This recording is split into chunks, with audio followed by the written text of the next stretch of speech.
నీ కంటి పాపను విశ్రమింప నీయకుము. దేవుడు నిన్న సాయంకాల సమయంలో మరి పాశ్రమ గారితో ఈ వాక్యంతో మాట్లాడాడు. ఆమె ప్రార్థన చేస్తుంది, మేము ప్రార్థన చేస్తున్నాం. యేసయ్యా, నువ్వు ఏర్పాటు చేయమన్నావు ఈ పండుగలు, మరి నూతన ఆత్మలు రావాలి, మాకు తెలియని ప్రజలు రావాలని మేము ప్రార్థన చేస్తాం.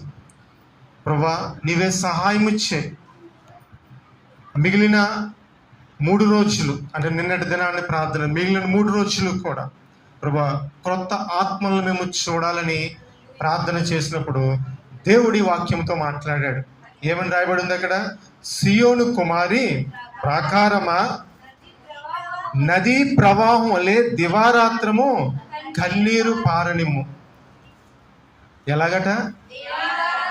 దివారాత్రములు నదీ ప్రవాహం వలె కన్నీరు పారనిమ్ము. తర్వాత ఇంకో మాట రాయబడి ఉంటుంది, విరామము కలగనీయకము, నీ కంటి పాపను విశ్రమింపనీయకము. మరి ఈ వాక్యమును చేత పట్టుకుని నిన్న రాత్రి అభిషేక పండుగ అయిపోయిన పిదప నేను పాశ్రమ గారి మందిరానికి వచ్చి, మరి ఆమె తెల్లవారులు దేవునితో మాట్లాడింది. అయ్యి, నువ్వు అన్నావు కదా, నీ కంటి పాపకు విశ్రాంతి ఇవ్వకు, దివారాత్రములు నీ కన్నీరు నది వలె ప్రవహించు అని అలా అన్నాడండి దేవుడు.